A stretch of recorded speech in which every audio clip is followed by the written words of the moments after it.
Hola, buenos días.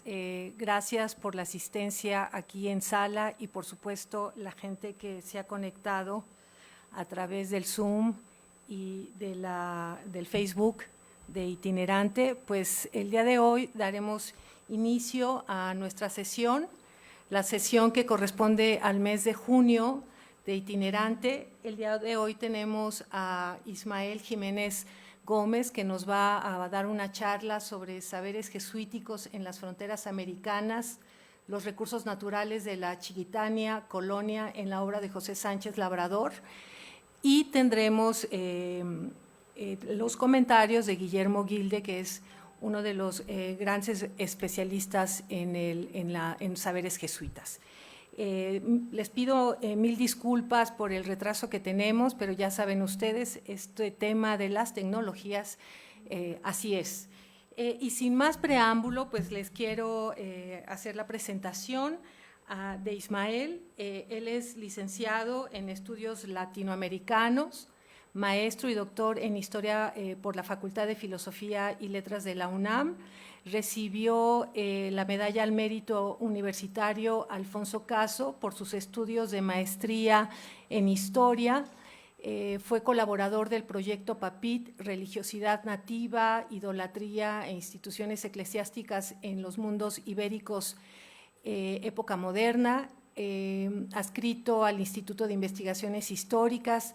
En fin, tiene un amplio recorrido por los archivos más importantes para el estudio de la materia y actualmente está haciendo una estancia postdoctoral que apenas dio inicio en marzo de este año en el Centro de Investigaciones sobre América Latina y el Caribe, donde está desarrollando un importante proyecto titulado Transgresión y Saberes Jesuíticos Misioneros en las Fronteras de la Cristiandad, el caso de los Llanos de Chiquitos, 1691-1767.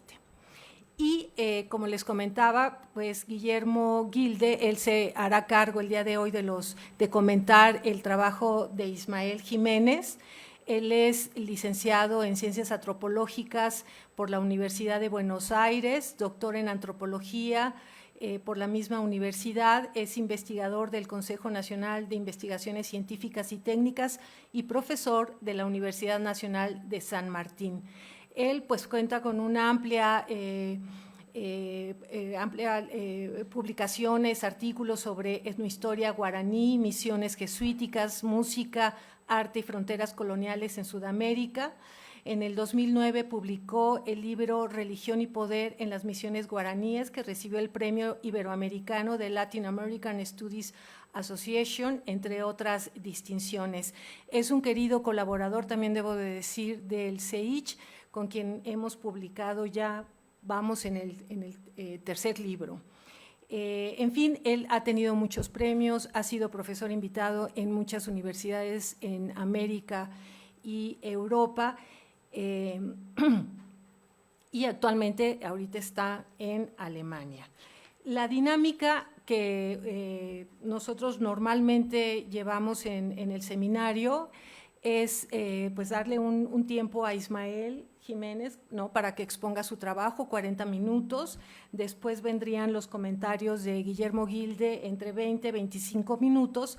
Y después tendríamos una ronda de preguntas. Por supuesto, te daríamos un tiempo para que tú, si quieres tener una réplica con Guillermo, lo puedas hacer. Así que, por favor, les pediría a la gente de la sala y la gente que está conectada, pues, que vayan preparando sus preguntas. Y sin más, pues, le damos el micrófono a Ismael. Hola, ¿qué tal? Muy buenos días a todos y todas. Bueno, agradezco la asistencia, la presentación también de la doctora Angélica Morales. Me gustaría, antes que nada, pues agradecer a los miembros del Seminario Itinerante por haber aceptado mi presentación. También aprovecho para agradecer a la doctora Magdalena Vences, quien funge como mi tutora en el CIALC y que pues se encuentra aquí presente también. Me gustaría empezar esta charla pues situando un poquito la metodología, ¿no?, algunos conceptos que pues retomo en mi investigación y que pues actualmente es parte de este proyecto postdoctoral que estoy realizando en el CIALC, tener en cuenta este concepto de retórica jesuítica, comprendiéndola como un mecanismo discursivo que era utilizado en el ámbito misionero de las fronteras americanas, con el fin de persuadir principalmente a los lectores, ¿no?, de aquellos textos jesuitas que pues se centraban en retratarnos la imagen del indio que habitaba en la frontera y que a su vez pues era habitante de estos sistemas de misión que la compañía estableció pues a lo largo del territorio sudamericano, ¿no? ¿Cómo nos podemos acercar nosotros a esa retórica jesuítica de las fronteras? Pues principalmente a partir de la revisión de ciertas escrituras oficiales, ¿no?, de tipo administrativo, de la misma Compañía de Jesús, pues destacando en primer lugar las cartas anuas, ¿no?, estos famosos informes anuales que se escribían desde cada una de las provincias y que eran enviadas directamente a Roma y que pues eran complementadas por provinciales, por rectores de colegios, por superiores de misión, ¿no?, para dar cuenta de todos los progresos espirituales que se vivían pues en cada una de las provincias americanas, ¿no? Son textos fundamentales, principalmente administrativos, ¿no?, para comprender la historia, ¿no?, de cada una de las provincias jesuíticas en América. También tenemos algunos informes, historias, crónicas, ¿no?, que tenían una intención más bien de difundir, ¿no?, lo que ocurría en las fronteras, a diferencia de las cartas anuas que eran más bien de tipo privado, no era documentación interna de la misma compañía, pues este otro tipo de textos sí tenían como esa función de ser difundidos y conocidos, ¿no?, en distintos ámbitos, tanto americanos como europeos. En esta presentación pues nosotros nos centraremos en esta área de estudio conocida como los Llanos de Chiquitos, ¿no?, esta región que pues durante el periodo colonial formaba parte de los límites jurisdiccionales de la Real Audiencia de Charcas y de la Gubernatura de Santa Cruz de la Sierra, y que en materia jesuítica pues se encontraba administrada bajo la provincia jesuítica de Paracuaria, ¿no?, de Paraguay. Estos llanos de Chiquitos pues son importantes para entender pues el establecimiento del sistema misional jesuítico en América. La historiografía pues ha abordado mucho, ¿no?, el estudio de esta región, situando a estas misiones jesuíticas de Chiquitos como un escudo protector, ¿no?, de la ciudad de Santa Cruz de la Sierra frente a las invasiones de bandeirantes portugueses que pues pervivieron durante buena parte de los siglos XVII y XVIII, ¿no? Para las autoridades políticas de esta ciudad era importante tener pues este cinturón o circuito de contención, y pues se optó que las misiones podrían ser una buena alternativa para ello, ¿no? De igual manera pues se pensaba que podían servir como contención frente a invasiones de grupos de indios que no habían sido reducidos previamente, ¿no? También se consideraba que podría servir como contención hacia ellos, y desde el ámbito misionero pues es importante recordar que pues formaba parte de una extensión misional por parte de la provincia de Paracuaria, ¿no?, de la Compañía de Jesús en este territorio, ya que pues previamente se habían establecido otras famosas misiones, las misiones de Mojos, que se encontraban un poco más al norte de este complejo misional, pero que eran administradas por la provincia peruana de la compañía, ¿no? Entonces, digamos, respondía también a un mayor control, ¿no?, de la frontera por parte de la política misionera y también por parte del gobierno civil, ¿no? Creo que son los dos elementos que nos ayudan a entender el por qué estas misiones fueron establecidas. Bueno, aquí tenemos otro mapa elaborado por uno de los historiadores pues, más reconocidos que han trabajado este sistema misionero, Akira Saito, que pues, nos retrata justamente cómo se encontraban distribuidas estas misiones de los Mojos, de las cuales ya les había hablado hace un momento, administradas por la provincia peruana de la Compañía, y las misiones de Chiquitos, ¿no? Vemos por aquí, por ejemplo, la ciudad de Santa Cruz de la Sierra, ¿no?, y para orientarnos un poco, ¿no?, parte de la actual Bolivia, ¿no?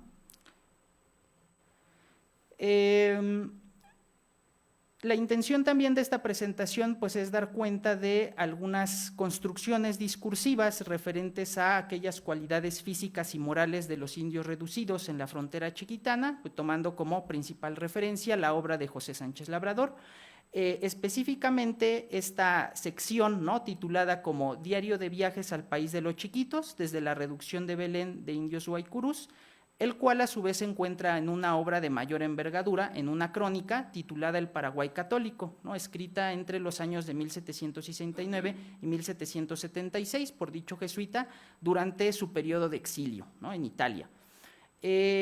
Considero también que pues este tipo de obras, de estas crónicas denominadas por algunos autores como crónicas del exilio, pues ponían el énfasis en la distinción de aquellas peculiaridades de la naturaleza americana con el fin de darlas a conocer a distintas personalidades del ámbito científico y político, principalmente europeo, y pues de esta manera legitimar la obra pastoral de que la orden había realizado previo a su expulsión y de esta manera pues contrarrestar aquellos argumentos que desde Europa, principalmente en Francia, pues comenzaban a denigrar a este sujeto o ser americano, ¿no?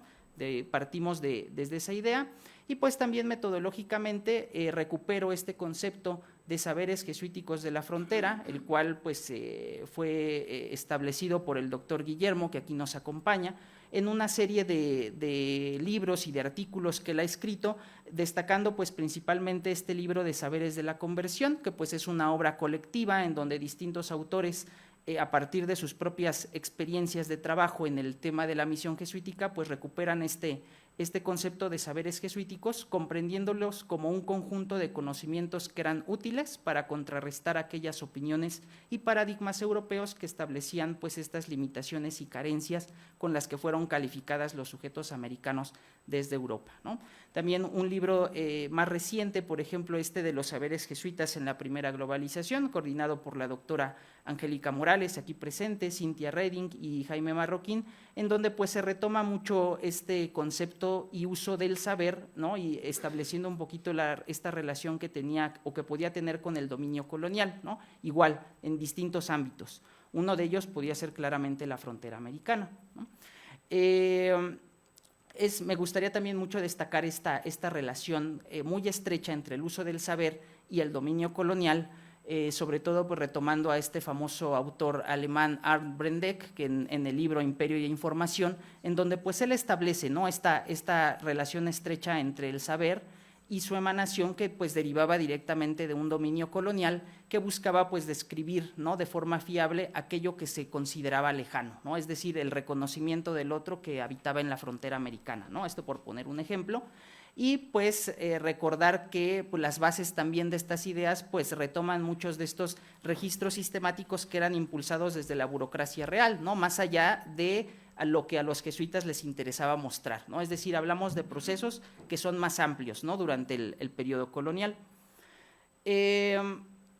Nosotros podemos rastrear, ¿no?, esta retórica sobre los saberes jesuíticos de las fronteras americanas en obras pues muy importantes, ¿no?, jesuitas desde el siglo XVII, incluso XVI, ¿no? Por ejemplo, tenemos pues esta famosa obra de La historia natural y moral de las Indias de José de Acosta, en donde pues él ya da muestras, ¿no?, de cómo describir, cómo construir retóricamente esta naturaleza americana, ¿no?, particularmente pues de los indios que habitaban en los territorios de frontera, ¿no?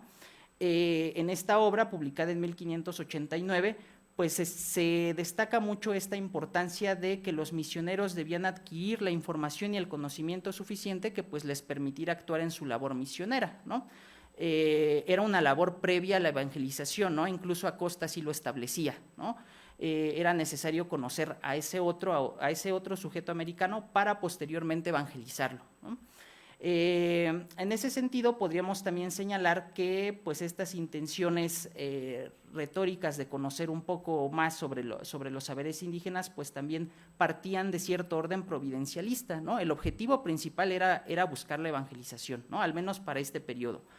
Y en ese sentido, pues también se buscaba incluir a estas nuevas sociedades americanas en un marco dentro del marco de la pues famosa civilización occidental, es decir, otorgarles un lugar que pues para los europeos no debían de tener en el mundo conocido, ¿no? Entonces son puntos que son importantes retomar. Para el siglo XVIII pues sí vemos un poco de cambios, ¿no?, en esta retórica, derivada principalmente pues de esta tesis del determinismo geográfico de la cual ya hablaba previamente, en donde pues empieza a denigrar, ¿no?, a este sujeto americano, a considerarlo inferior, principalmente pues durante este convulso periodo que Antonello Yervi pues llamaba como la disputa del Nuevo Mundo, ¿no?, la cual pues historiográficamente ya ha sido muy trabajada, estos famosos autores como Cornelius de Pau, el conde de Buffon, el abate Reinal, entre otros, que pues empiezan a ofrecer pues ciertas teorías sobre estos climas malsanos que pervivían en América y que en cierta manera pues denigraban al ser americano, ¿no? Este contexto pues es importante para comprender estas nuevas escrituras que los misioneros están redactando, ¿no? durante este periodo, y de ahí pues este fuerte interés en describir la naturaleza y la etnografía americanas, ¿no? Es decir, también pues comprender cómo eran estos pueblos que habitaban en las misiones, por ejemplo, en las fronteras, y pues de esta manera contrarrestar, ¿no? estas opiniones que emanaban de Europa. Uno de estos puntos que nosotros encontramos en estas historias naturales pues son los conocimientos respectivos al uso de las plantas, ¿no? a los minerales y otros productos que pues también, digamos, desde el ámbito político pues pudieran ser comercializados, ¿no? Es decir, también pues se buscaba motivar este interés que la corona, que la monarquía hispánica podía tener sobre estos territorios de frontera a partir de los productos que pues estas regiones podían ofrecer, ¿no? Y en ese sentido pues buscar un proceso de colonización pues más efectivo y más duradero sobre estos territorios, ¿no? De ahí que pues también las escrituras de frontera pues eran utilizadas con este fin, ¿no? Entrando de lleno a nuestro autor, José Sánchez Labrador, pues, por ahí marco algunos de sus datos biográficos más importantes. Más que nada lo que a mí me gustaría resaltar de este tipo de personajes pues es su amplia formación, ¿no? en distintos centros de estudio, en distintos colegios jesuitas, y que pues permeado de pues todas estas ideas, ¿no? de respecto a la ciencia, el estudio de la ciencia, la filosofía, la gramática y otro tipo de disciplinas que podían llevar en estos colegios, pues llegan a América, ¿no? y pues generalmente eran enviados a laborar en territorio de misiones, ¿no?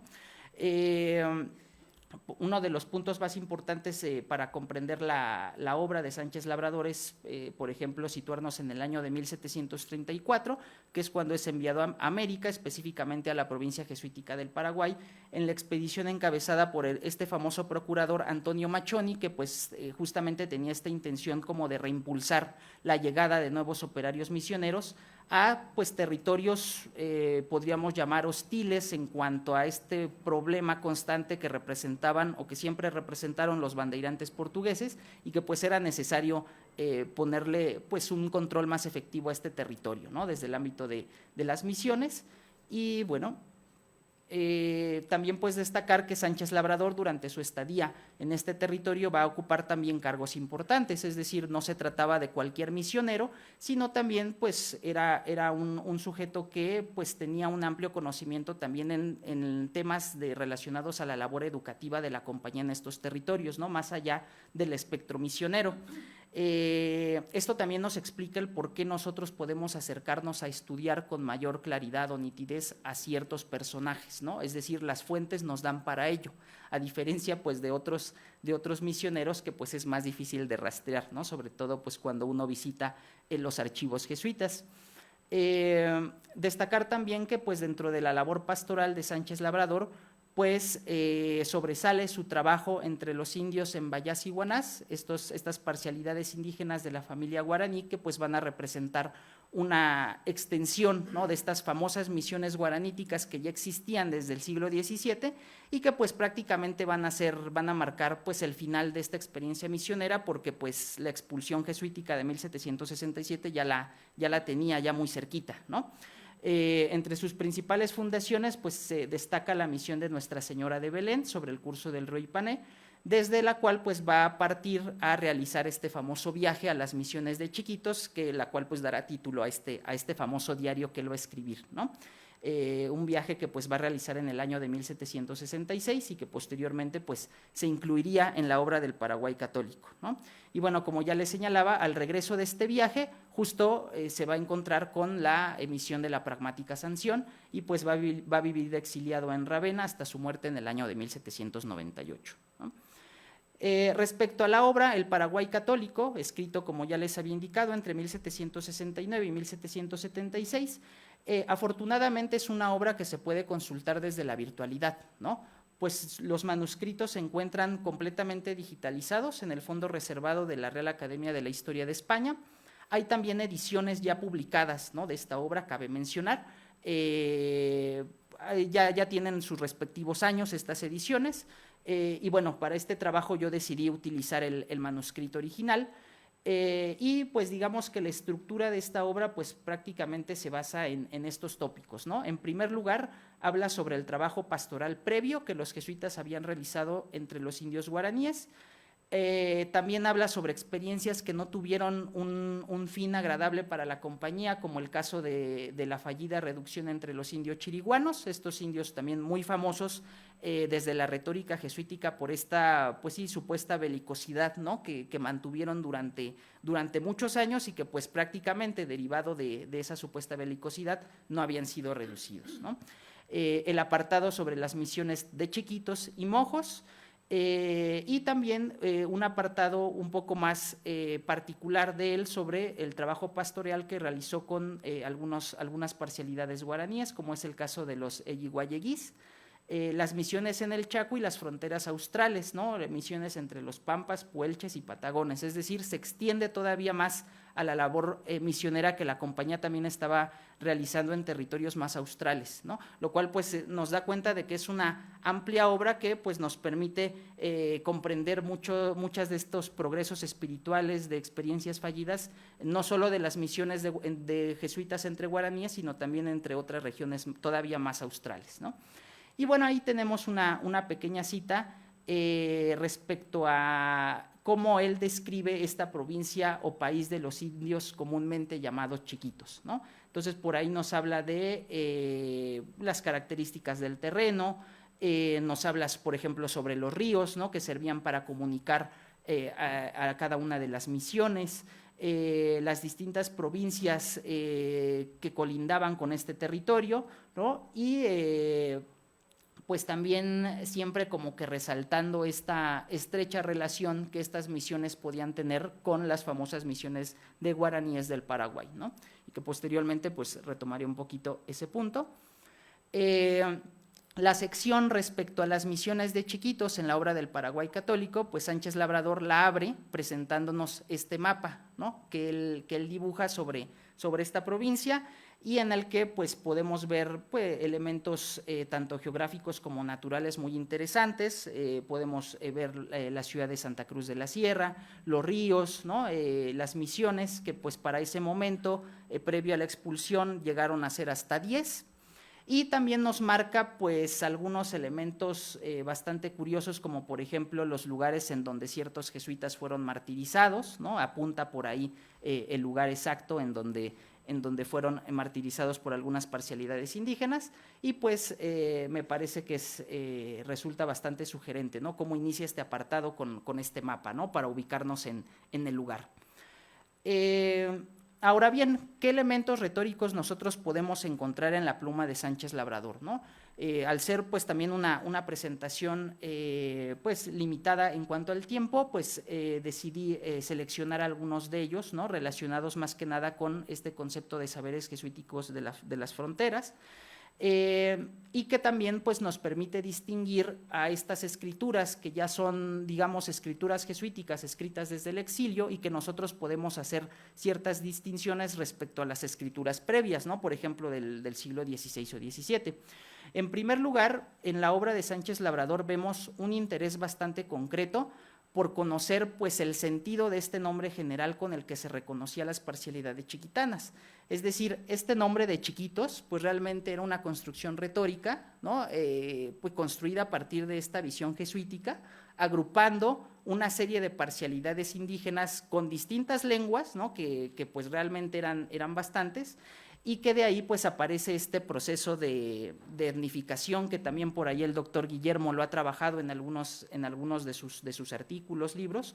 Hay un proceso de etnificación y de pues en cierta medida unificación de lenguas, y al final pues se les nombra así, ¿no?, como indios chiquitos.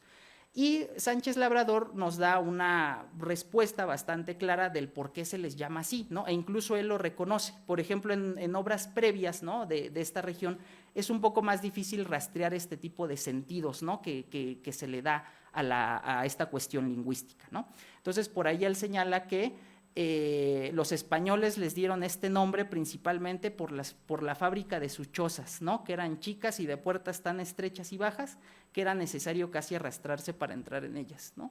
Entonces de ahí aparece este famoso nombre de Chiquitos. Cabe señalar que pues también hay una serie de estudios lingüísticos, ¿no?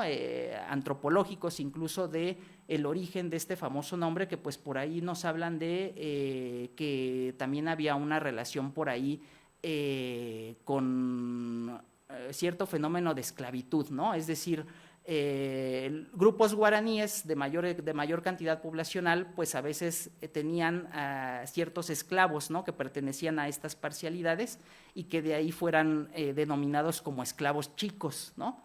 Es un tema por ahí bastante interesante, pero insisto, más que nada es estudios relacionados con una perspectiva más antropológica, más lingüística, y que considero necesario destacar, ¿no? Otro recurso retórico que Sánchez Labrador señala a lo largo de su obra es la presencia de los famosos hechiceros o maponos, ¿no? Que pues prácticamente eran especialistas rituales, ¿no? Que pues conservaban ciertos saberes médicos, ¿no? De tipo médico para la cura de ciertas enfermedades, de ciertos males, ciertas dolencias físicas, que pues en lengua maya eran definidos como niyeñiguis, ¿no? Cabe señalar que respecto a esta figura del mapono o hechicero, hay algunos antecedentes en textos escritos por jesuitas que también estuvieron laborando en las misiones de Chiquitos, ¿no? Tal es el caso, por ejemplo, de esta famosa crónica, Relación Historial de las Misiones de Chiquitos, escrita por un jesuita español, Juan Patricio Fernández, en 1726, en donde pues describe cuál era la función de estos famosos hechiceros o maponos, que pues prácticamente los califica como chupadores, ¿no? Es decir, recurrían a esta técnica del soplo en distintas partes del cuerpo, ¿no? En donde se ubicara la dolencia o el mal, pues a través de alguna cerbatana, ¿no? De alguna varilla, y pues hay cierto reconocimiento por parte de los misioneros en que este tipo de actividades podían ayudar, ¿no? En cierta medida a la cura de males, pero también nos encontramos con un discurso por ahí relacionado a que pues se trataba más que nada de supersticiones, ¿no? Hay como que un doble discurso presente en la retórica jesuítica, ¿no? Una de reconocimiento de que pues en cierta medida puede funcionar, ¿no? Reconocer este saber médico, ¿no? Detentado por el hechicero mapono, pero también hay otro que pues por ahí apunta que son supersticiones, pero que al no ser graves, en relación a un tema relacionado con la religión o con una transgresión a la religión católica, pues se pueden tolerar, ¿no? En cierta medida. También, por ejemplo, vemos me resaltaba un poquito a la vista este papel denigrante dirigido hacia la mujer indígena, ¿no? Como causante de todos los males. Por ahí habla de que algunos de estos médicos o hechiceros pues sí podían ejercer un papel de embusteros, ¿no? Al engañar pues en este tipo de prácticas y de conocimiento médico, y por otro lado se le atribuye, ¿no? a la figura femenina como esta idea como del mal, ¿no? Que era pues prácticamente la que causaba las enfermedades, ¿no? La inestabilidad misionera, ¿no? Y bueno, digo, es un argumento que por ahí se encuentra prácticamente lanzado así en el argumento del misionero. Digamos, es el único apartado en donde yo lo aprecié así de manera contundente, y de ahí que también pues me interesaba como que destacarlo, ¿no? Bueno, también otro elemento retórico que nosotros encontramos en la obra de Labrador es, por ejemplo, pues este conocimiento sobre la figura del maligno, del demonio cristiano, aunque es un discurso que ya lo encontramos pues de manera muy diezmada, ¿no? A diferencia de los textos, por ejemplo, del siglo XVII, del siglo XVI, en donde sí hay un argumento pues muy centrado en destacar pues la pervivencia de acciones idolátricas, de acciones relacionadas a pactos demoníacos. Yo creo que aquí más bien es un argumento que pues se encuentra de manera así muy sucinta, muy sintética, pero que al parecer sigue funcionando, ¿no? Dentro de este aspecto pues providencialista, evangelizador, que en la mentalidad misionera pues yo creo que sigue perviviendo, ¿no? Creo que la diferencia más que nada, insisto, es en que pues él no le otorga tanta gravedad a este asunto, ¿no? Lo sigue relacionando con digamos, con un tema más de superstición derivada de la ignorancia, ¿no?, de los individuos, que también es una idea muy desarrollada en estas escrituras de frontera del siglo XVIII, ¿no? Un poquito también derivado de este pensamiento ilustrado, en donde pues se habla más bien de una ignorancia innata del indígena más que de una posible influencia demoníaca, ¿no?, que era, digamos, el discurso de siglos previos. Yo creo que va por ahí el asunto, pero digamos lo que me gusta destacar es que todavía se sigue hablando, ¿no?, del maligno, a pesar de que ya estamos en un periodo posterior, ¿no? Y bueno, otro de los temas también importantes que nosotros encontramos en la obra de Sánchez Labrador es el conocimiento sobre los recursos naturales de la Chiquitanía, que pues los va a registrar a lo largo de su viaje, ¿no?, que va a ser desde la misión de Belén hasta las misiones de la Chiquitanía, ¿no? Entonces, en esta obra del Paraguay católico, pues abundan, ¿no?, referencias sobre plantas, sus usos y propiedades por parte de los habitantes de la misión. Cabe señalar que pues esta identificación de pues los recursos naturales, ¿no?, resultaba pues de gran utilidad al momento de poner a disposición pues estos saberes contenidos, ¿no?, en las fuentes documentales, y pues también permitir ciertas comparaciones con otras fuentes etnobotánicas, ¿no?, y pues también recordar la existencia de esta tradición jesuítica sobre el registro de plantas, de recursos naturales, de posibles usos comerciales, que pues nosotros encontramos en otras regiones americanas, ¿no? Por ejemplo, no olvidar que en el septentrión novohispano, ¿no?, también nos encontramos con obras de misioneros jesuitas en donde destacan pues este tipo de recursos, y pues digamos que también formaba parte de esta estructura, ¿no?, oficial de la escritura misionera en estos territorios, ¿no?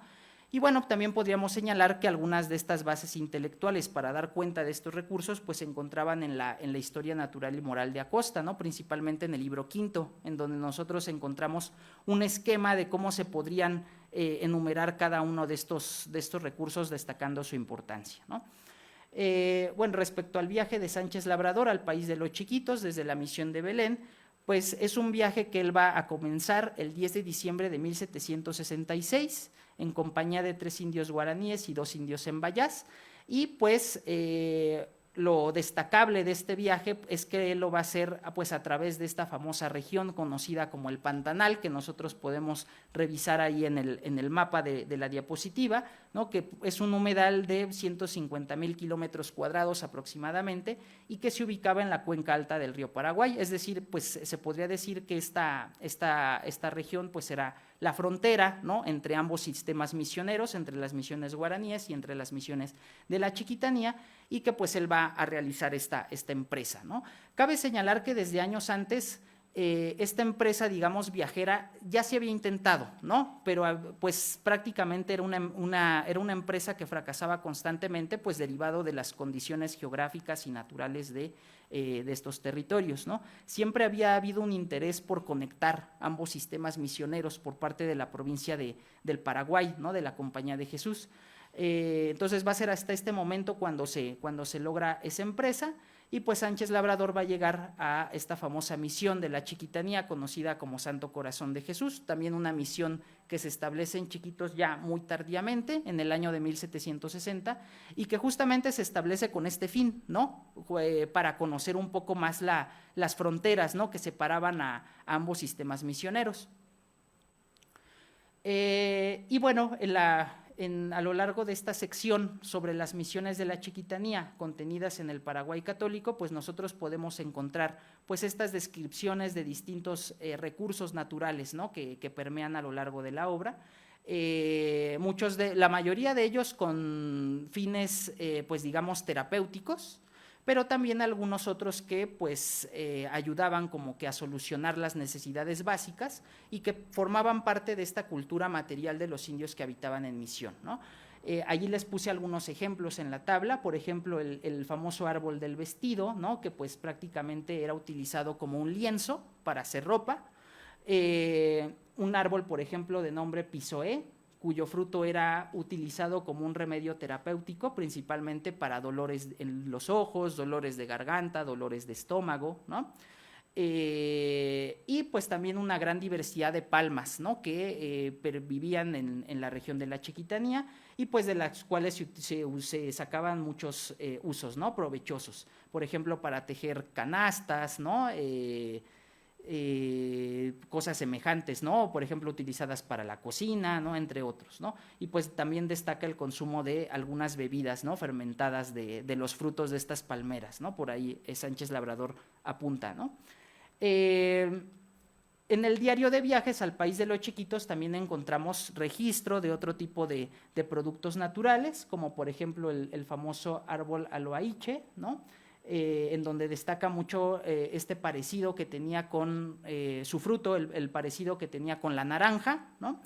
Y también nos habla de no solo de las plantas, sino también de algunos animales, ¿no? Que por ejemplo estaban ahí en la región, el caso del famoso yaguarón, ¿no? Este felino que nosotros podemos ver ahí en la diapositiva, y pues también de algunos usos, ¿no? Que se podían obtener de este tipo de recursos, ¿no?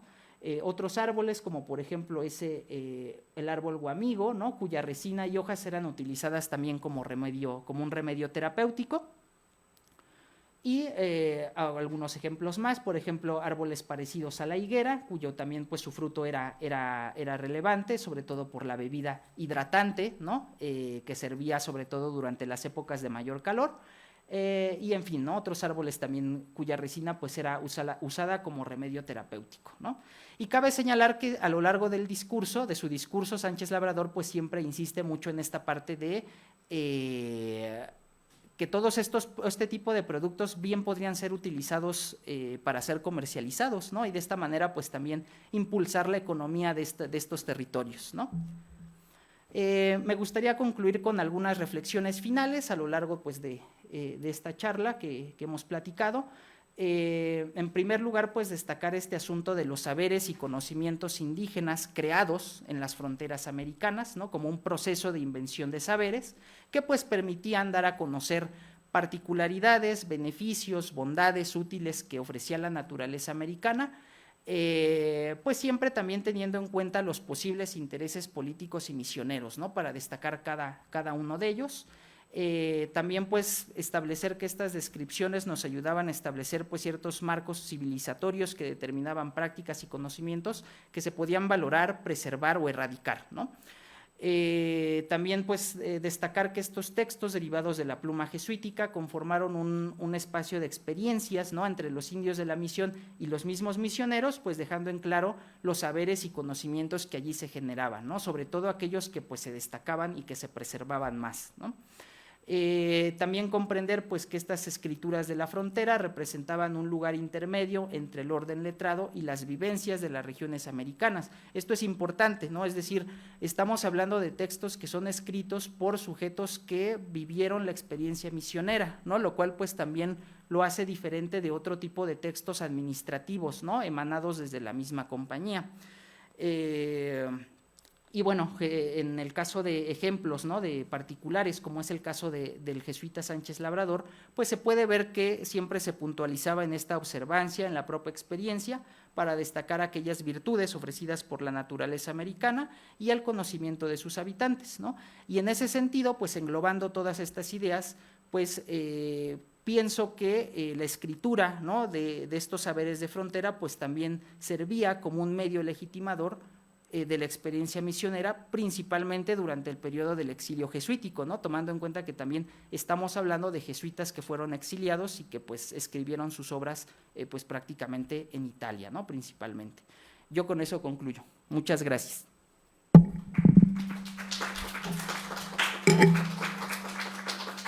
Muchas gracias, Ismael, por esta charla. Por supuesto, yo personalmente he ido anotando muchas preguntas que en su momento haré. Y pues, Guillermo, te doy el micrófono para tus comentarios.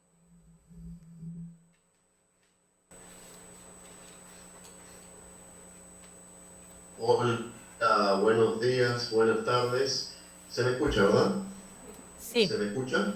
Bastante bien. Bueno, comienzo por agradecer mucho la invitación a participar de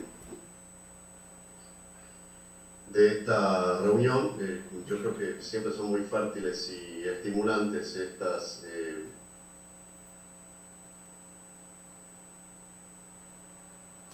bueno, en principio el working. Y en ese sentido, mi intervención, bueno, va a ser bastante puntual y bastante, ¿cómo decir? Acotada, o sea, quiero ser fundamentalmente breve y enfatizar algunos puntos, porque dado que veo que hay, bueno, varios especialistas en estos temas, tal vez sería interesante solamente puntualizar algunas problemáticas, núcleos de debate, y un poco tal vez abrir a la discusión y un poco recibir las impresiones de Ismael. Yo entonces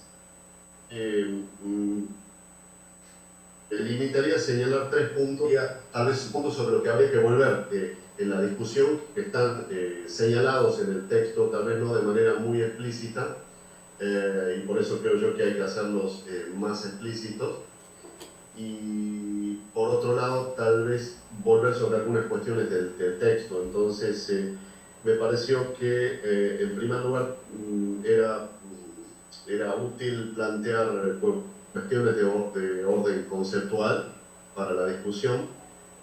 En segundo lugar, me parecía importante hacer algunas puntualizaciones de orden más cronológico.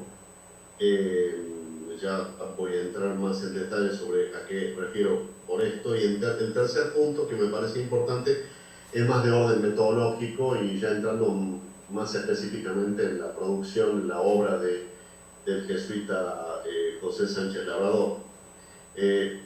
Comenzando entonces por lo conceptual, me parece que Ismael dejó bastante claro que uno de los temas o ejes de discusión, y yo diría eje de discusión de la historiografía contemporánea, si quieren también de la historia de la ciencia en algún punto, a pesar de que a mí no me gusta mucho el término la historia del conocimiento, consiste en plantearse a partir de la obra de este y otros jesuitas, misioneros, intelectuales, si prefieren el término, qué significa o cuál es la naturaleza del conocimiento que producen. Ciertamente hay un marco geográfico para la producción de estos saberes, y la cuestión de la frontera está ahí muy presente, es decir, hay una especificidad de los conocimientos que se producen en esos contextos en particular y que los distancian de una u otra manera del conocimiento que se produce en los espacios urbanos, en las ciudades, y particularmente hablando de la orden jesuítica, en los colegios. Es decir, este es un conocimiento, si quieren, de orden pragmático. Eso está muy claro en la mayor parte de las obras misioneras de este periodo y de un periodo anterior. Es un conocimiento que no es un conocimiento propiamente intelectual, digamos, no es un conocimiento hasta cierto punto diletante, se podría decir. Sin embargo, la especificidad de la obra de Sánchez Labrador habla de alguna manera de cierta pretensión, digamos así, de ser escuchado en círculos que no son usualmente, o que no han sido, por lo menos usualmente, los círculos de interlocución de los jesuitas, básicamente las élites ilustradas en la época de la expulsión. Pero sobre eso voy a volver después. Entonces, primera cuestión, naturaleza del conocimiento misionero, claramente marcada por el espacio de frontera, pero donde todavía es necesario indagar en las especificidades de qué significa un conocimiento producido en las fronteras, porque un poco o mucho es todo el conocimiento misionero, el que está atravesado por esa problemática. Y aquí tal vez no importa señalar, o tal vez a los fines del sí, hasta dónde este conocimiento es un conocimiento geográfico, etnográfico, o biológico, botánico, médico, etcétera, etcétera. Es decir, estas categorías de alguna manera se rompen en el espacio de frontera, en la misión, en la medida que tienen una orientación pragmática muy concreta. Ese sería un primer aspecto de la naturaleza, si quieren, o de la discusión conceptual sobre el conocimiento misionero. pero me parece a mí que en estos espacios de frontera y de misión hay según el tópico de que se trate, si hablamos de más, digamos así, conocimiento botánico o conocimiento etnográfico o conocimiento cartográfico, hay un balance mayor o menor, me parece a mí, entre un tema que fue bastante debatido y que yo creo que todavía queda bastante tela para cortar, que es el balance entre edificación y curiosidad.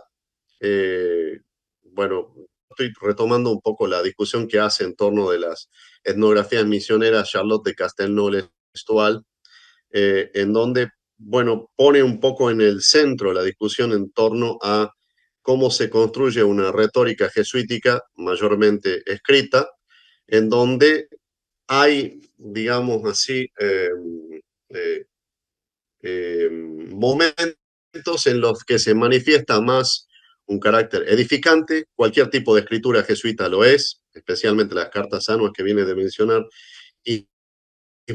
Ismael, pero hay ciertos espacios de ambigüedad, se podría decir, puro, se manifiesta, incluso en las cartas anuas, pero me parece a mí que un abordaje de cierta tipología de los textos misioneros, en el caso de cada tipo de conocimiento misionero, sea la etnografía, sea la botánica u otros espacios, hasta dónde llega la edificación y hasta dónde llega la curiosidad.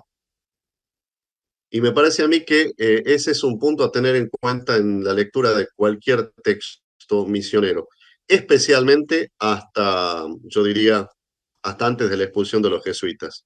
¿Hasta qué punto este balance o hasta cierto punto también esta ambigüedad entre edificación y curiosidad es también una cuestión planteada de alguna manera en los textos post-jesuíticos?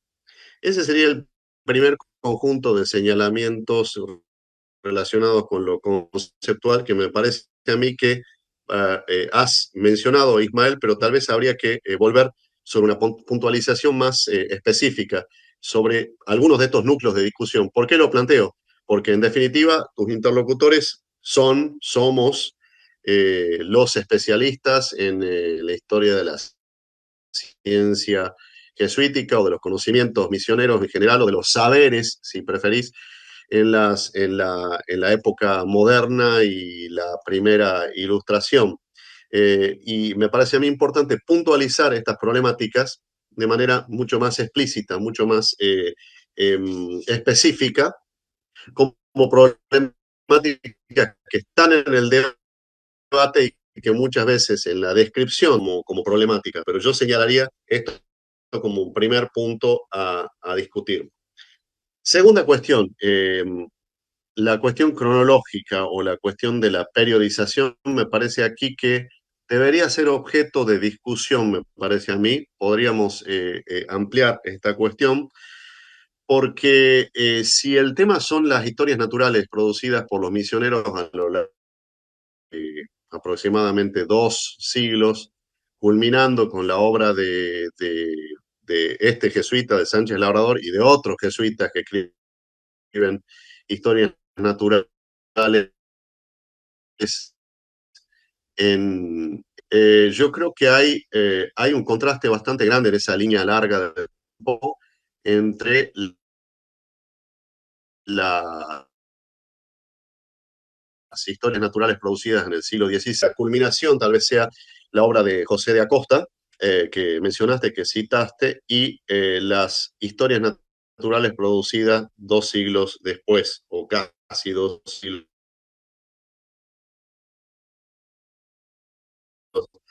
2 siglos después. ¿Hasta qué una continuidad? Y hasta qué una, sí, no sé.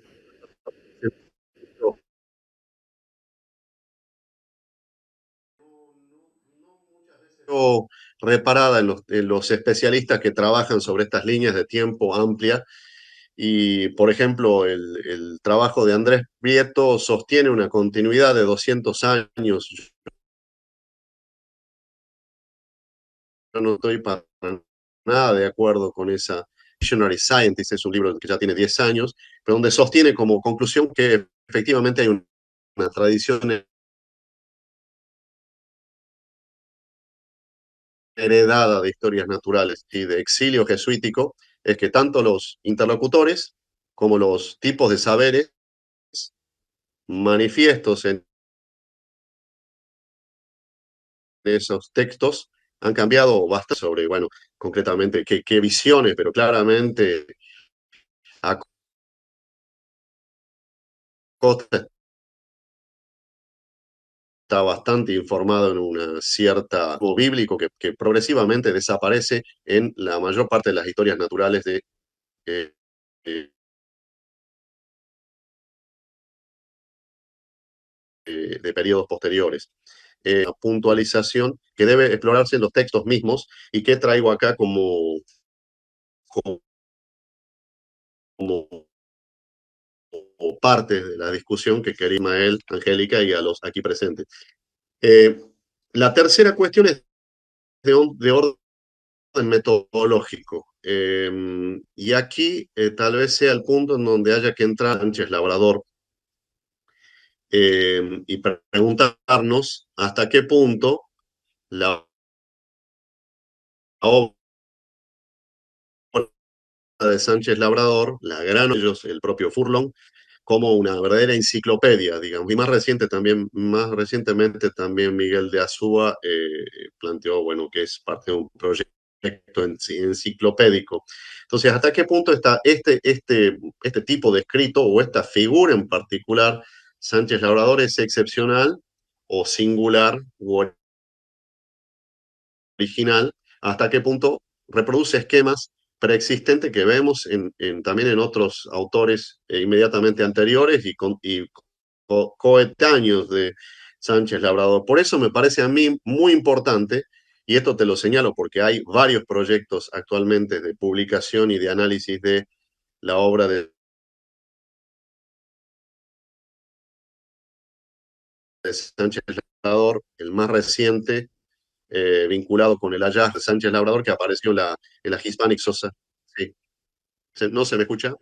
Se está cortando muchísimo. Me indican aquí que si es posible que si te puedes desconectar y volverte a conectar, por favor. ¿Sí? Ok, muy bien, muy bien. Esperamos entonces. Bueno, para esperar a Guillermo mientras se conecta, les quiero anunciar que nuestra próxima sesión de itinerantes será en el mes de agosto y va a estar con nosotros Elizabeth O'Brien con un texto que se llama Otras narrativas para la historia de la medicina. Así que muchos de nuestros asistentes el día de hoy pues les estarán muy interesados en esta charla. Los comentarios van a estar a cargo de Laura Cházaro. Como pueden ver, ahorita ya se van acumulando muchísimas interrogantes derivadas de esta exposición de Ismael. Es un campo sumamente dinámico, yo diría en los últimos años los historiadores de la ciencia hemos participado de estos debates. Normalmente se había hecho una historia sumamente institucional, por ejemplo, de la compañía, o se había hecho mucho énfasis sobre los procesos de conversión que implicó la estancia pues, de los jesuitas en toda la América, y creo yo que hoy en día los historiadores de la ciencia, bueno, hemos aportado otras perspectivas. Evidentemente hemos hecho otras preguntas utilizando, como siempre lo decimos, viejas fuentes, no es que estemos innovando en ese sentido, estamos echando mano de esas fuentes. Y me gustó, por ejemplo, el trabajo de Ismael, cómo trajiste a Pauque, trajiste a Tish con las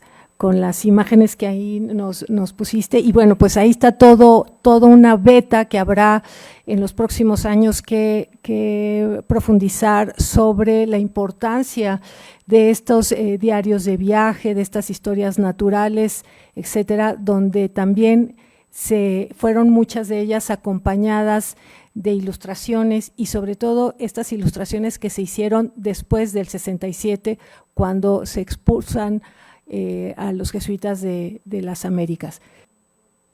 Bueno, yo no sé si en el público haya alguien que quiera hacer en este momento alguna pregunta. Adriana. Bueno, yo no soy... Pero, ven acá. Pero para ir animando un poquito la discusión, a mí escuchándote me genera la inquietud de quién informa estos textos, quiénes son los informantes o sea, de quiénes informan, pues, o sea, no sé si el propio texto te da pautas para poder indagar por ese lado o no. Nada más, una pregunta de curiosidad. Sí, bueno, prácticamente estas experiencias misioneras que pues las encontramos en distintas partes de América, pues los informantes generalmente pues eran indios aliados, ¿no? Al interior de las reducciones. Podrían ser principalmente pues los caciques, ¿no? O líderes locales con los que el jesuita establecía pues cierta alianza, cierta relación un poco más estrecha y a partir de ahí pues generar como este conocimiento, ¿no? Claro, tomando en cuenta esto que ya señalaba el doctor Guillermo de pues siempre resaltar esta parte edificante, ¿no? Esta muestra de curiosidad que también pues a los misioneros les interesa, ¿no? Plasmar en el texto, o sea, siempre se tienen que tener en cuenta este tipo de elementos que determinan a esta escritura de frontera, ¿no? Entonces tenemos informantes, pero a su vez también la experiencia personal del misionero, ¿no? Y sus propios intereses para retratar, ¿no? Lo que él quiere mostrar, ¿no? Muchas gracias. Muy bien. Ahí, Joel, ¿ya estás, Guillermo?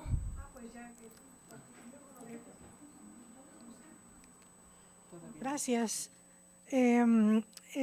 Respecto al polilingüismo, ¿cómo lo resolvió este misionero? Y tiene que ver con la pregunta de la compañera, ¿no?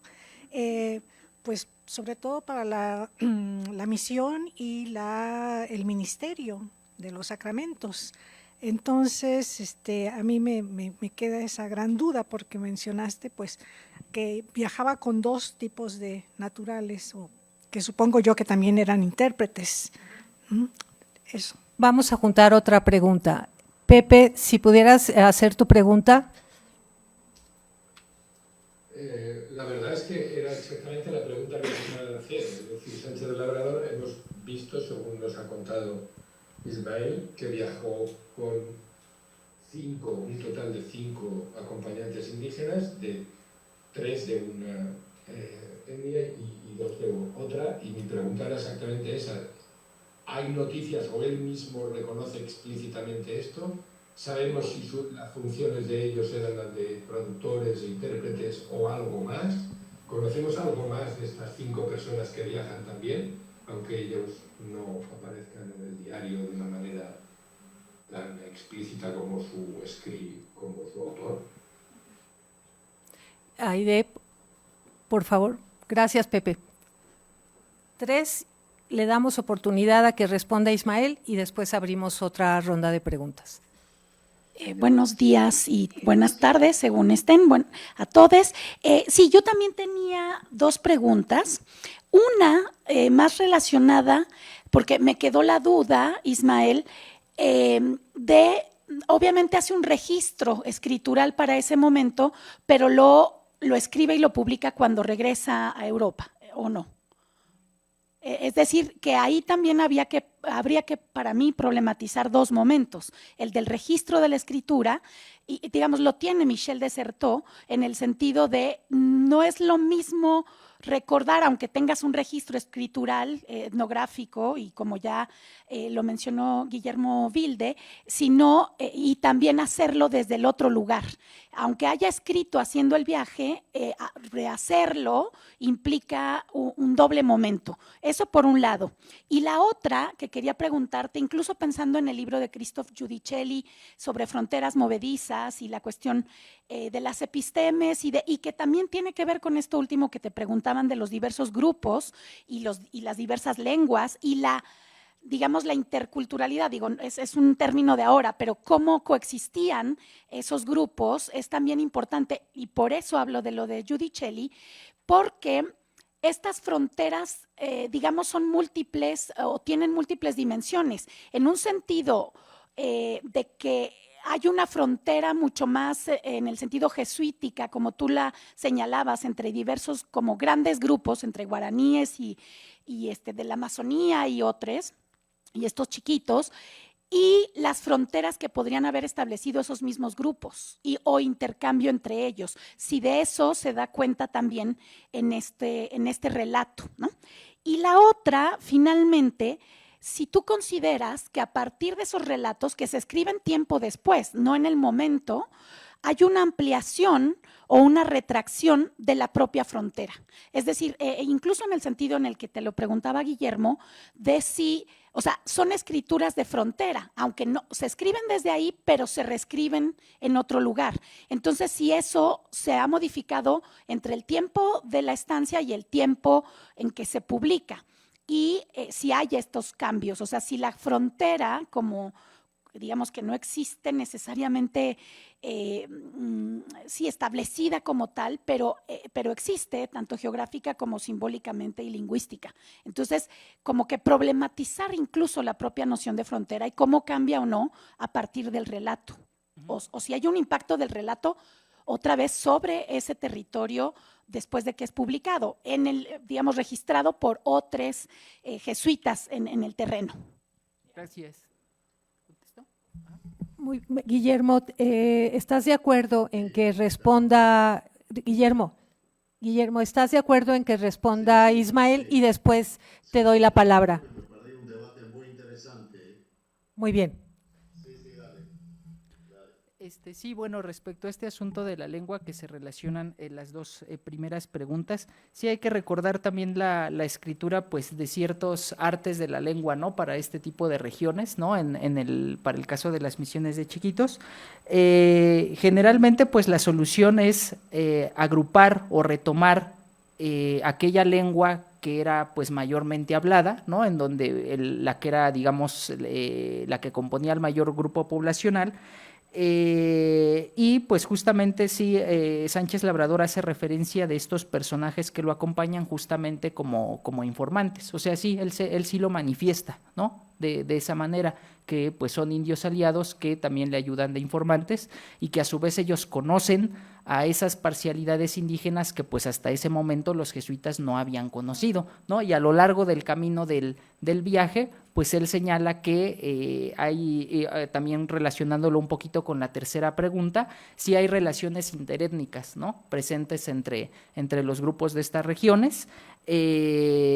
También se llegan a señalar algunos conflictos, ¿no? entre ciertas parcialidades y otras, que incluso pues provienen desde antes de la propia experiencia misionera jesuítica, ¿no? O sea, ya por ahí también hay indicios de que existían ese tipo de conflictos y de alianzas, ¿no? Y bueno, estoy de acuerdo en esta parte de los momentos de la escritura. Sí, evidentemente hay que tomar en cuenta ese punto, ¿no? La experiencia vivida en la misión y posteriormente la escritura de aquello que pues todavía pasa por un nuevo filtro, ¿no? Al momento del exilio, en donde yo creo que sí destaca mucho esta parte que el doctor Guillermo señalaba de lo edificante y lo curioso, ¿no? Todavía se enfatiza más en esos puntos, ¿no?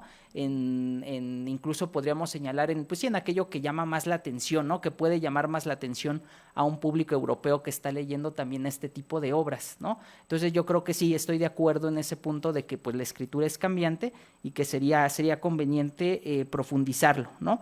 Y respecto a este tema de la ampliación o retracción de la frontera, yo creo que es una idea que está como para seguir pensando y seguir discutiendo. No sé si propiamente se puede hablar de una ampliación o retracción como tal. Yo creo que la idea sigue allí, ¿no? Sigue la idea allí de una frontera de la cual pues se puede seguir hablando, se puede seguir destacando, ¿no? Aquellos elementos que pudieran ser rescatables para los propios intereses, ¿no? de estas escrituras misioneras. y pues sí, es un concepto, un argumento que permea, ¿no?, en la mentalidad misionera, siempre poniendo también esta atención en cómo incluir, ¿no?, a estos habitantes de la misión, ¿no?, que se encuentran para esos momentos, porque aquí sí, digamos, también está muy, muy presente este interés de, pues, remarcar las virtudes morales, ¿no?, los progresos misioneros que se lograron para este momento, ¿no? Entonces creo que la obra de Giudicelli también, pues, nos ayuda también ahí a seguir debatiendo en esos puntos, ¿no? Me parece que eso sería. ¿Ya estás listo, Guillermo?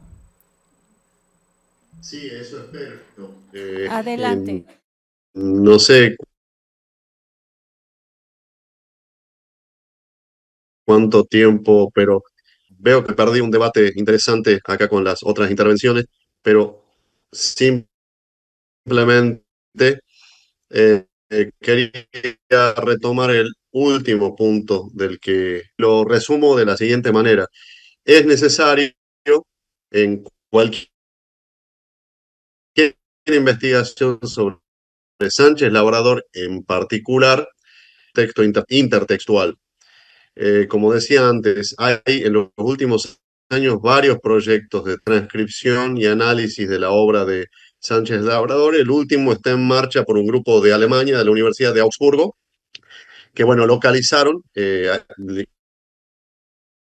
y lo subrayo con nuestra ayuda, un documento, probablemente la obra Paraguay cultivado estaba en una biblioteca en Estados Unidos de la Hispanic Society, si mal no recuerdo, que es una obra también monumental y que está centrada en las industrias, en el espacio de las misiones. Cosa que creo yo hay que hacer es situar cada una de las cosas que se analicen de Sánchez Labrador en ese en primer lugar, justamente para determinar, en principio, cuáles son las afinidades tal vez con otros autores de la época, dado que la segunda cuestión que yo considero importante es el marco intertextual de los escritores del exilio jesuítico. Como vos sabes, Ismael, están todos conviviendo casi puerta a puerta, cosa que no ocurrió nunca antes en sus vidas en sus vidas de misioneros.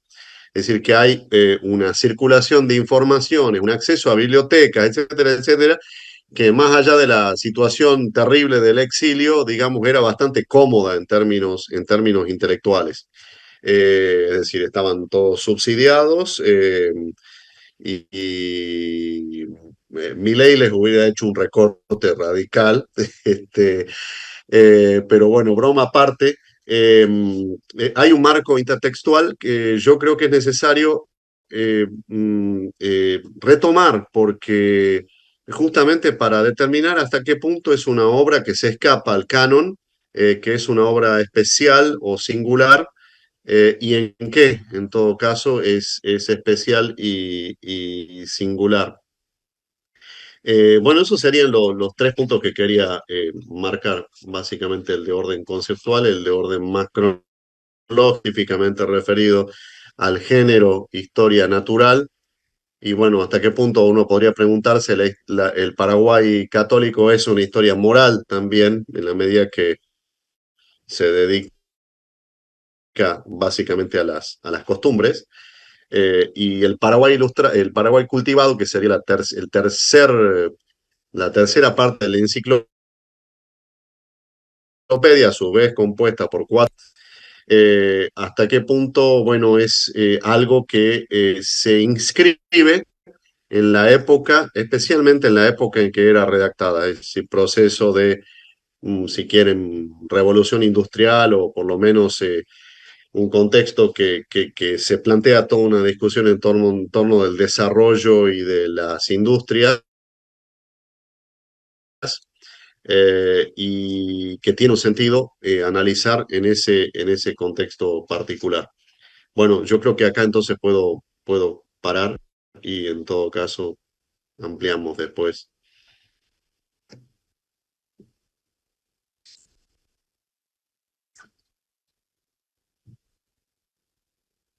Pero yo creo que esto Sí. último que señalaste es algo con el que iniciamos ahorita el saludo cuando llegó Ismael al CEICH, que si es necesario, me parece, no sé si coincide, creo que en ese sentido coincidimos, en que se pueda hacer un trabajo comparativo de estas historias naturales, de estas publicaciones de diarios de viaje, etcétera, que se hacen en el exilio, porque ciertamente, pero a lo largo digamos, de América, porque pareciera que son estas obras producto del ingenio, de la individualidad, y en todo caso lo que queda patentado con tus comentarios y con lo que aquí está exponiendo Ismael es que forman parte pues de un momento histórico particular.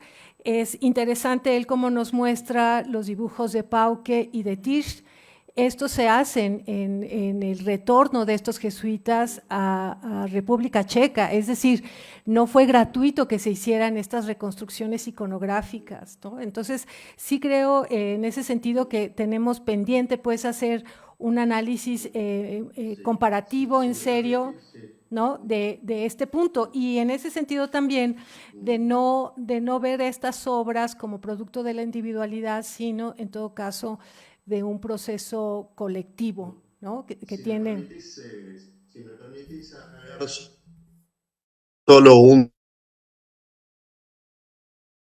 dato, un colega biólogo, heptólogo, si se dedica al estudio de los anfibios, o sea, súper especializado. Trabajamos en la transcripción de uno de los volúmenes, de los 4 volúmenes, uno de El Paraguay Natural Ilustrado, que creo que, si no mal no recuerdo, es el volumen 3, una transcripción absolutamente detallada que hizo él con notas a pie.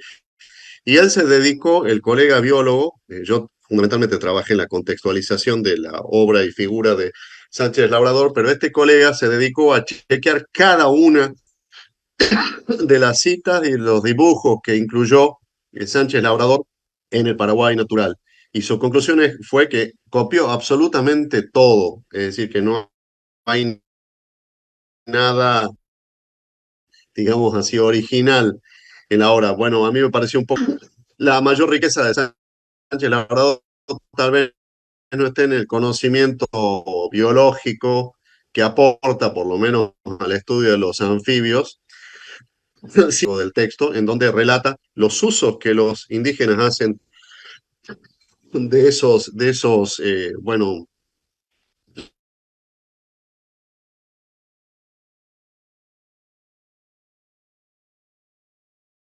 las técnicas de caza, con estos, aporta de hecho a toda una discusión en torno de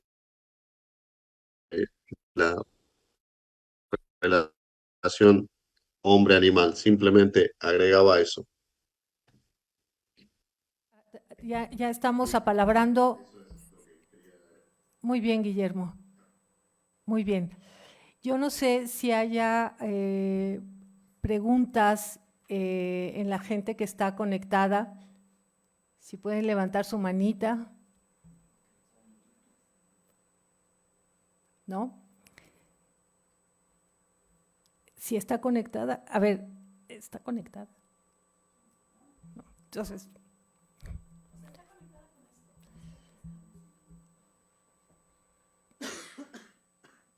No hay ninguna pregunta en el público. Bueno, le vamos a dar la palabra a Aide, muy breve, y entonces ya Ismael nos podrá dar respuesta a esto último que señaló Guillermo. ¿Sí?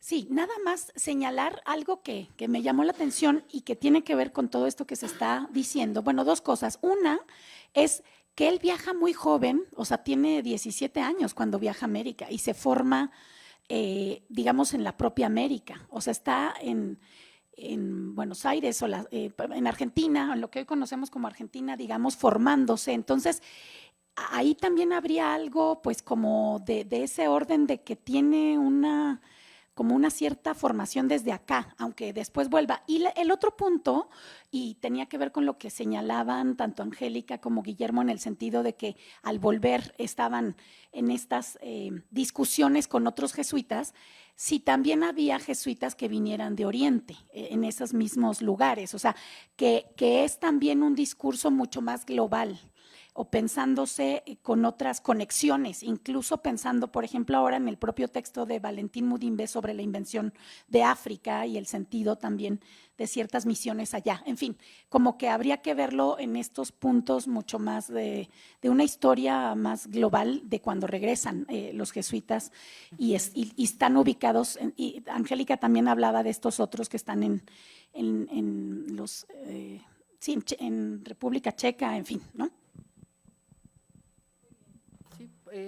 Bueno, de manera muy breve, pues más que nada le agradezco al doctor Guillermo sus comentarios. Prácticamente pues estoy de acuerdo con los puntos que ha señalado, ¿no?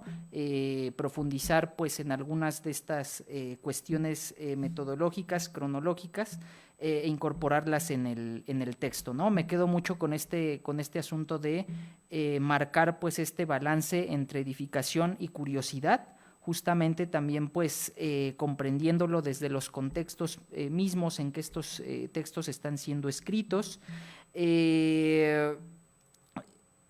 reflexionar un poco más sobre pues sí esta posible o escasa influencia de textos situados en el siglo XVI, ¿no? Con estos que son escritos en el siglo XVIII. Yo también creo que son textos que pues tienen objetivos distintos. Más que nada yo me refería en esa cuestión a pues la estructura, ¿no? que estos primeros textos como el de Acosta están marcando, pues para dar sentido a una posible historia natural y moral que es más general, ¿no? de los indios americanos, pero más que nada eso, ¿no? O sea, como que posiblemente haya una estructura, digamos, esquemática similar de cómo se están escribiendo estas obras, pero concuerdo en que sí, los objetivos, pues entre una y otra eran bastante diferentes, ¿no? En eso sí estoy de acuerdo. Y bueno, también pensar este asunto de que pues estas crónicas, textos escritos en el exilio, forman parte de un proyecto, pues sí, enciclopédico, ¿no? Que pueden estar bien dialogando entre ellos, ¿no? Sobre todo, pues al ser autores jesuitas que parten del exilio. Destaco también esta parte que ya señalaba Aide, de que son jesuitas que se forman en América, o sea, más allá de que no son propiamente americanos, pero sí se forman acá, ¿no? Entonces, digamos, también las intenciones en su escritura, pues podrían compartir ciertos rasgos, ¿no? Discursivos con estos jesuitas que sí son criollos, ¿no? Y que están, digamos, en el exilio. Sería interesante también establecer como ese tipo de comparaciones, ¿no? En los discursos de cada uno de ellos. ¿Qué más? Sí, este asunto del marco intertextual que señala el doctor Guillermo, que pues sí creo que da para bastante, ¿no? Para futuros proyectos en donde pues se pueda intentar hacer un ejercicio comparativo, ¿no? De estas obras, enfatizando en similitudes, en diferencias, ¿no? De intereses, y pues sí creo que da para bastante y pues para mucho tiempo, ¿no? Prácticamente me quedo con eso. Muchas gracias. No sé si haya alguna pregunta en las personas que están conectadas. Si pudieran levantar su manita. Aquí en sala. Bueno, pues de verdad, Ismael, yo creo que nos has presentado un trabajo que en lugar de cerrarse me parece que queda abierto con muchas interrogantes, con reacomodos, reajustes que por supuesto son parte del proceso de construcción de cualquier documento en el que estemos trabajando. A mí personalmente me queda en claro que hoy en día tenemos que profundizar en los trabajos comparativos, porque eso nos va a permitir encontrar justamente las continuidades en las obras que se publicaron a lo largo de toda la América, pero también las diferencias que existen entre estos autores. Me viene a la cabeza, por ejemplo, un texto de Rubial que es muy importante, donde él reconoce cómo muchas de estas obras que se publicaron en el exilio fueron financiadas. Bueno, él se refiere solo a las del espacio novohispano, fueron financiadas desde acá. Entonces, por tanto, también tienen que ver con digamos, preocupaciones locales, no necesariamente con procesos que se podían solo entender del exilio, ¿no? Entonces, también hay gente interesada localmente en apoyar a los jesuitas en el exilio, las advocaciones, por ejemplo, a determinada virgen, ¿no? Cómo se está ahí haciendo una inversión económica importante. Y digamos, yo solo haría esto que ya Guillermo lo dijo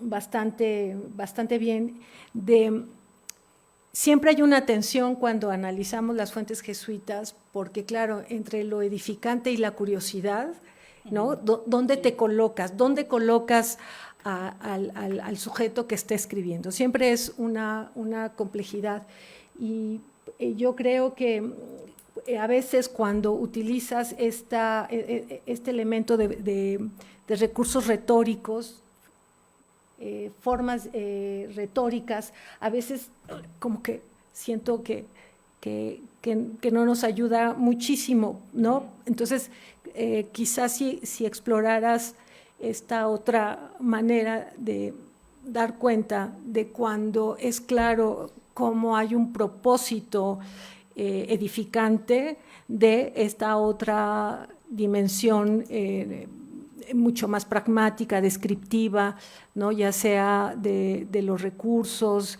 de las comunidades, etcétera, podría, creo yo, contribuir a clarificar las contribuciones que están haciendo no solo Sánchez Labrador, sino otros autores que tú en un futuro llegues a estudiar. Y bueno, no sé si ya se animaron aquí a hablar, ¿no? Después de esta mañana que ha estado un poco así con el tema del internet. Y bueno, pues yo nada más me restaría que agradecerte muchísimo, hemos disfrutado mucho tu trabajo, y a nombre pues de los integrantes también de Itinerante, de Joel Vargas, de Adriana Minor, de Laura Cházaro, Miruna Chim, Carlos López Beltrán, Sandra Rosenthal, te agradecemos muchísimo que nos hayas enviado tu propuesta, que te hayas animado a la reformulación de tu propuesta original, y que te hayas animado a establecer este diálogo desde la historia de la ciencia o con los historiadores de la ciencia. Y pues no sé si quieras comentar algo más o ya cerramos la sesión.